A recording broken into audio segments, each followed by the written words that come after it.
Bonjour, bienvenue sur Equiliforce. Aujourd'hui, j'ai envie de vous faire une petite vidéo retour de médiathèque parce que vous avez sans doute près de chez vous un endroit public comme ça qui vous permet d'être à proximité d'ouvrages, que ce soit des livres, des CD, des DVD, des BD, et tout ça pour très peu d'argent.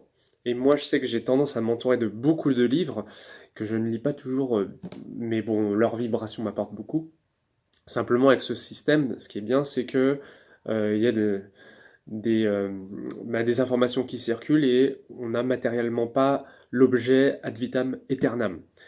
Donc, je vais vous montrer quelques livres que j'ai empruntés qui sont en rapport avec ma chaîne, avec les publications que je fais. Donc, je rappelle juste mes quatre thématiques principales: la photo nature, l'écologie, la cuisine végétarienne et le développement personnel. Tout ce qui permet d'être naturellement plus heureux. Alors, je vous montre déjà des livres audio. Ça, c'est une bonne piste si vous n'aimez pas lire ou si vous n'avez pas le temps, vous ne prenez pas le temps de lire.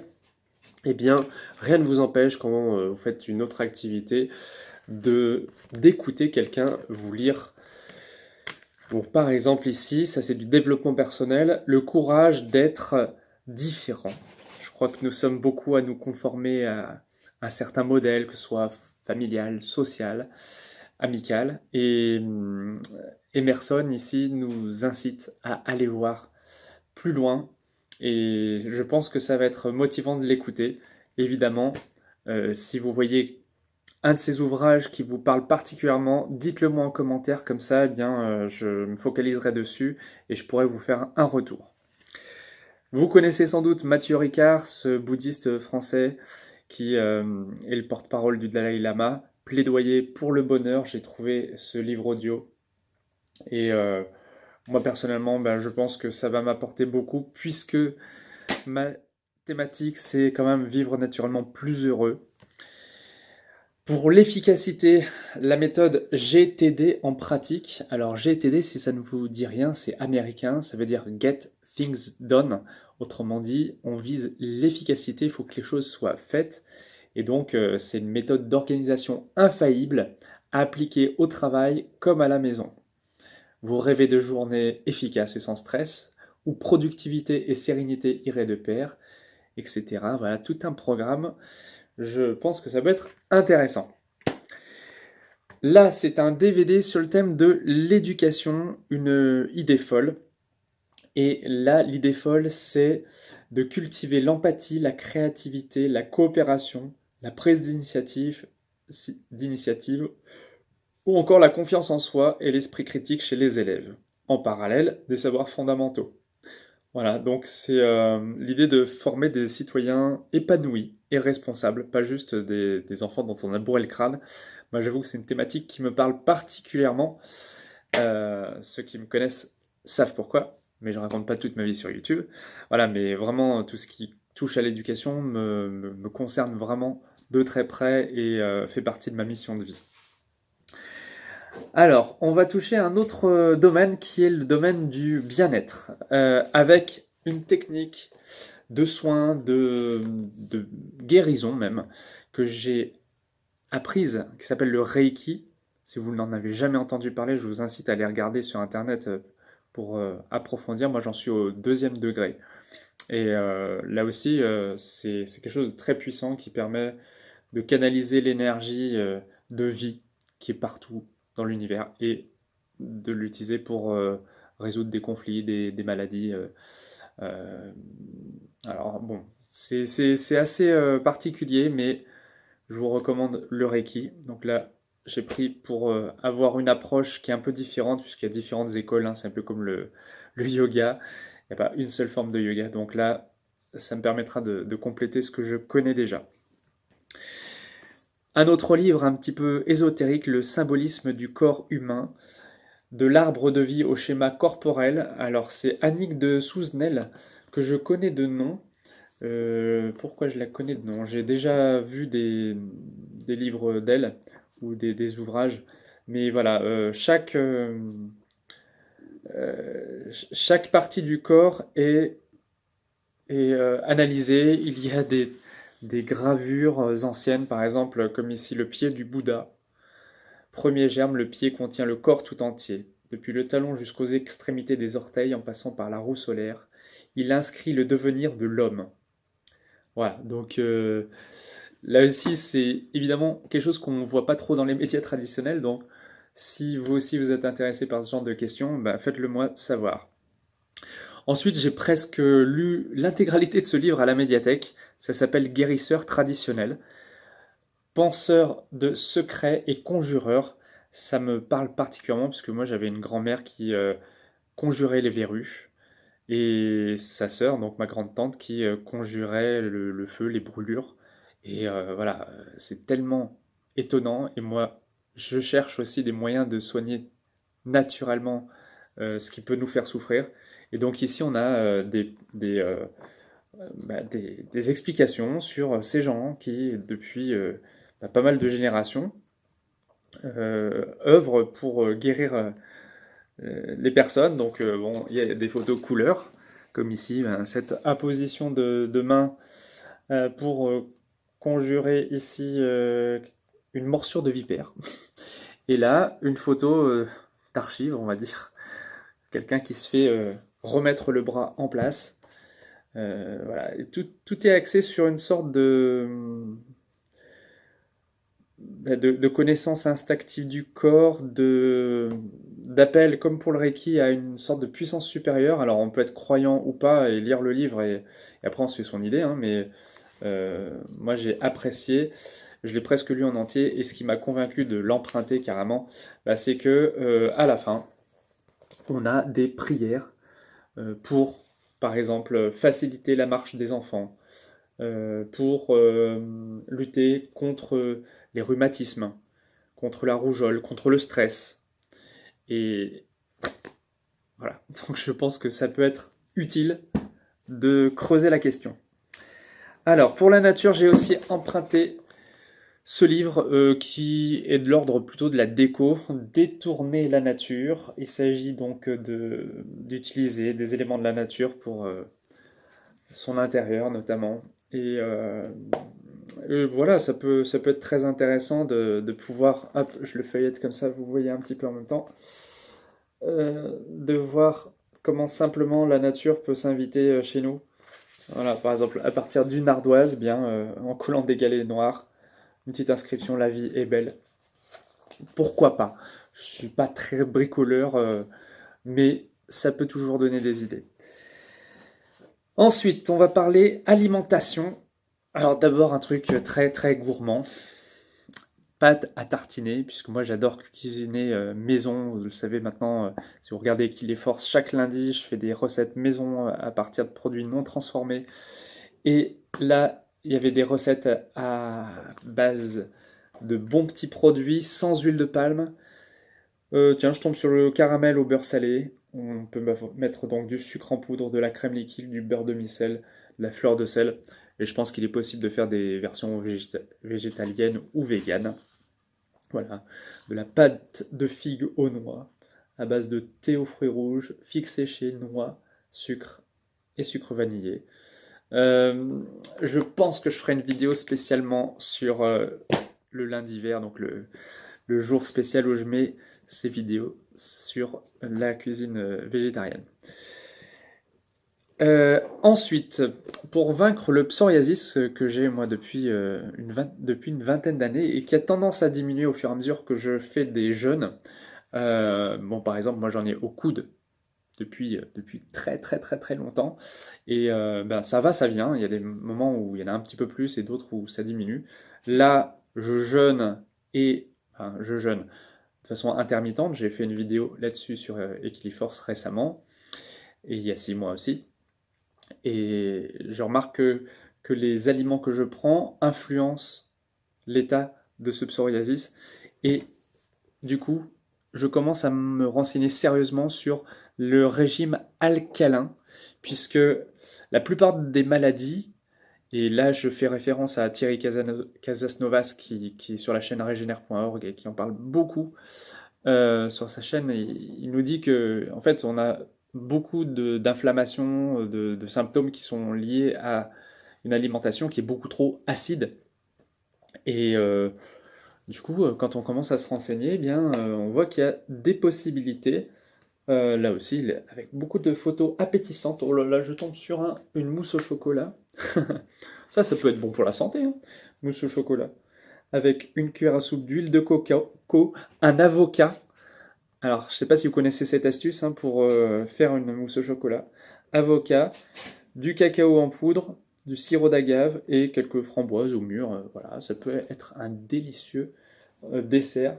Donc, sans les éléments qui vont être acidifiants. Bon, et le dernier livre, non, l'avant-dernier que je vais vous présenter, c'est dans le même état d'esprit, Digest Food. Alors, ce sont des livres qui sont faits aussi par des spécialistes. Moi, je suis un simple citoyen qui cherche à expérimenter, à découvrir des choses sur la santé et la nourriture, et puis et à partager tout ça. Et là, l'idée, c'est de trouver les comportements alimentaires à adopter au quotidien, les petits gestes pour retrouver une nutrition équilibrée, et puis de découvrir les secrets de la digestion et son rôle sur notre bien-être physique et mental. Alors, je ne sais pas si vous avez déjà entendu parler de ce livre qui s'appelle L'intestin, le deuxième cerveau. Je crois que c'est ça le titre. Mais il y a un lien entre le mental et l'abdominal, si je puis dire. Et je l'expérimente là aussi de plus en plus. Alors, tiens, je tombe sur mon panier anti-stress. Donc, panier anti-stress, si vous voulez vous détendre en mangeant. Côté fruits, banane, mûre, cranberry, raisin, pamplemousse, kiwi, citron, mandarine, orange, fruits de la passion, papaye, fraise, framboise, rhubarbe. Petite mention, si les fruits sont séchés, les consommer en petite quantité. Du côté des légumes, tomates, cœur de palmier, carottes, céleri, endives, haricots verts, laitue, courgettes, courges, poivrons, blettes, panais, patates douces, pommes de terre, potirons, épinards, navets, luzerne, rutabaga, igname. Et puis toutes les fines herbes, basilic, coriandre, gingembre, citronnelle, marjolaine, menthe, origan, persil, romarin, thym. Prenez des notes, hein, parce que ça fait beaucoup de choses, mais ça peut vous donner des idées aussi pour vos courses. Je précise, tiens, une petite parenthèse sur Equiliforce, que je fais des vidéos spéciales sur la consommation, et notamment, là, j'ai visité récemment un supermarché coopératif auquel j'ai adhéré parce que c'est un système qui me convient très très bien. Après, les céréales anti-stress, on a l'épeautre, le riz, le quinoa, l'amarante, le sarrasin, l'avoine, le maïs, la polenta, le millet, le muesli, le sorgho, le tapioca. Du côté des pains, pâtes et biscuits, il est bien de faire de choisir des pains faits à partir des farines, donc par exemple de riz, d'épeautre, de sarrasin, et aussi de farine de châtaigne. Pour les produits laitiers, ça c'est une grosse question. J'en ai pas parlé encore sur Equiliforce, mais moi, justement, par rapport au psoriasis, j'ai tendance vraiment à limiter, à éviter de plus en plus les produits laitiers. Et je vois que ça a un effet positif. Lait sans lactose, boisson de riz, amandes, d'avoine, boisson de riz, boisson d'amande, d'avoine, de coco. Pour les fromages, plutôt à pâte dure et fermentée, comme le cheddar, le comté, le bleu, le brie, l'emmental, la mozzarella, le camembert. Et pour les yaourts, sans lactose ou au soja. Et enfin, les autres ingrédients qu'on peut mettre dans un panier anti-stress, le tofu nature. Moi, personnellement, j'ai un peu de mal. Et puis, j'ai vu un épisode un peu difficile dans ma vie où le tofu, le soja, je l'associais un peu à de l'infertilité. Et je sais pas, cette croyance, elle reste un peu ancrée en moi et je me débrouille sans. On peut aussi utiliser des sucres comme les édulcorants artificiels ne se terminant pas par ol.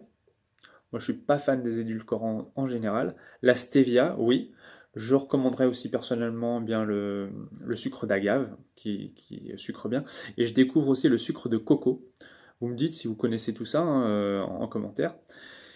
Donc le sirop d'érable, le sirop de sucre roux, et puis l'huile plutôt que la crème pour la cuisine. Donc voilà, je comptais peut-être pas vous lire tout le livre, mais ce tableau, c'est pareil, c'est cadeau, vous pouvez en profiter et repartir avec. Allez, dernier livre que je vous présente dans cette vidéo, Comment j'ai vaincu la douleur et l'inflammation chronique par l'alimentation. Alors, inflammation chronique, j'ai pensé à Thierry Casanovas, ça c'est... je sais jamais si on dit Casasnovas ou Casanovas, je trouve que c'est plus rapide de dire Casanovas, mais peu importe.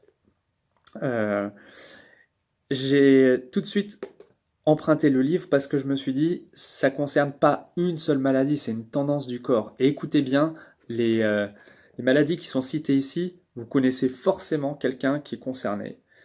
Le lupus, l'arthrose, l'eczéma, l'arthrite rhumatoïde, le psoriasis, l'ostéoporose, le diabète de type 2, la colite, l'acné, la tendinite, la migraine, la fibromyalgie, la gastrite, la sclérose en plaques, la maladie de Crohn, l'asthme, sont liés à l'inflammation. Et tout ça, ça peut se régler a priori grâce à l'alimentation. C'est une femme qui s'appelle Jacqueline Lagacé, Lagacé, qui a écrit ce livre aux éditions Thierry Soucard. Donc j'en ai feuilleté une partie et elle cite notamment le professeur Jean Seignalais, le docteur Jean Seignalais, dont le régime est assez connu. Et là aussi, un régime hypotoxique, c'est un régime qui est assez restrictif. Hein. Si vous faites vos courses dans un supermarché habituel et que vous remplissez votre caddie, voilà, ce qui est préconisé, ce qui est recommandé, ça va à l'encontre de ça. Mais moi, ma mission sur Equiliforce, c'est aussi de vous amener à faire des prises de conscience parce que je pense qu'on évolue, on a le droit d'apprendre, on a le droit d'avoir été dans un schéma, dans des habitudes qu'on a souvent héritées hein, de notre entourage, de notre famille. Et notre responsabilité, c'est aussi, par rapport à la santé, c'est de s'informer. Ces infos-là, ces livres-là, vous n'en avez peut-être jamais entendu parler parce que justement, bien, sur les grands médias, par exemple la télé, c'est pas dans leur intérêt quelque part, parce que ça va pas faire vendre des produits alimentaires transformés qui sont les annonceurs de ces médias-là. Je ne vais pas faire une attaque contre les médias, je pourrais y revenir, c'est pas le but de la vidéo. Mais ce que je veux vous faire passer comme message grâce à cette revue de livres, c'est que votre santé... Ah, pardon, j'ai dû faire une pause à cause du manque de mémoire, de l'encombrement, voilà, je fais trop de vidéos. Donc je disais, votre santé, elle vous appartient, vous avez sur Internet des clés, et à vous d'être les acteurs de votre vie, les acteurs de votre santé, et de suivre ce qui est bon pour vous. Si vous faites des choix, vous allez voir que ça a des conséquences, et ça peut avoir des conséquences assez rapides. Et puis il y en a d'autres choix qui vont nécessiter beaucoup plus de patience. En tout cas, moi, mon expérience m'incite fortement à vous encourager à voilà, vous responsabiliser et à prendre cette part de pouvoir qui est en chacun de nous. Je vais terminer par un petit poème que j'ai écrit aujourd'hui à l'occasion d'un anniversaire. Voilà, je vais enlever la partie personnelle et je vais vous parler un petit peu d'amour. Voilà, on va se séparer sur de l'amour, ça sera pas mal. Héritage de nos ancêtres, espérance pour nos descendants. J'espère que vous entendez bien. Je recommence parce que j'ai couvert mon micro. Héritage de nos ancêtres, espérance pour nos descendants. L'amour réalise des miracles. Invitons-le chaque jour. Nous en serons rayonnants et encore plus vivants. Je vous laisse sur ces mots. Et je vous salue bien. Merci à vous d'être sur Equiliforce. Merci d'être là et prenez soin de vous.